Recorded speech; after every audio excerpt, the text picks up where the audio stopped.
sound of a low, resonant hum followed by a soft, crackling fire. Can you imagine a world where dragons aren't just myths? Where they aren't fire-breathing monsters from ancient legends, but living, breathing creatures? Well, for a time, that world was our reality. It all started in a lab. Scientists, in a breathtaking display of genetic mastery, actually created them. They brought dragons to life. And these weren't the terrifying beasts of folklore. No. These dragons were magnificent, intelligent, and incredibly good to humankind. They were our partners. Their massive wings could generate clean energy just by soaring through the jet stream. Their unique biological composition allowed them to purify vast bodies of water, turning polluted lakes crystal clear in a matter of days. They were a miracle, a symbol of a new era of harmony between humanity and nature. We were living in a golden age, all thanks to them. But you know how these stories go.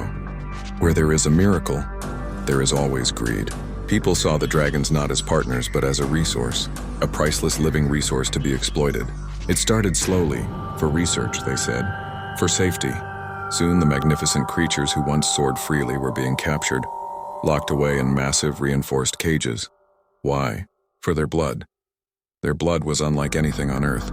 It was a shimmering, viscous liquid, glowing with a soft internal light. They called it Zyphron, and Zyphron was, well, it was magic in a vial. It could accelerate healing, cure diseases once thought incurable, and even dramatically extend a person's lifespan.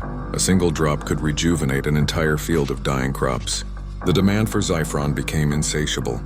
Corporations built massive brutalist facilities dedicated to harvesting it, draining the very life force from the gentle giants they held captive. The dragons, once our saviors, became our prisoners, their cries of pain echoing within cold steel walls.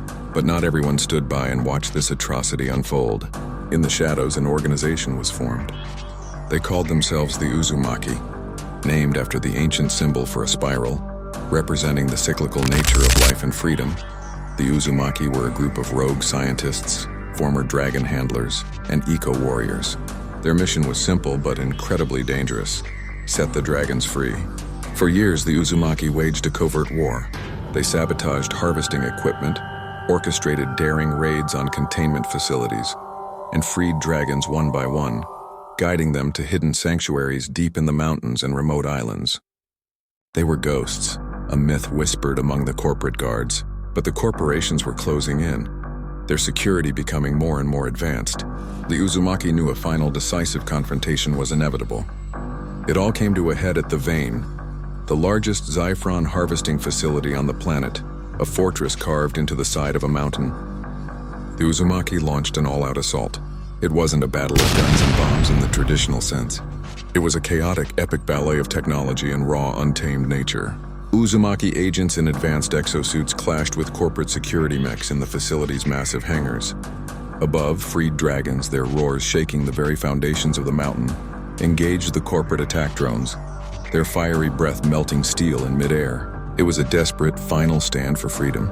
Inside the central chamber, the Uzumaki leader fought their way to the main control panel, battling the facility's ruthless warden. With their last ounce of strength, they initiated a global release protocol. All across the world, the electronic locks on thousands of cages clicked open. A wave of roars, a global chorus of freedom erupted across the planet. The age of cages was over, but a new, uncertain age had just begun. The world was now shared, truly shared, between humans and free dragons, and no one knew what would happen next.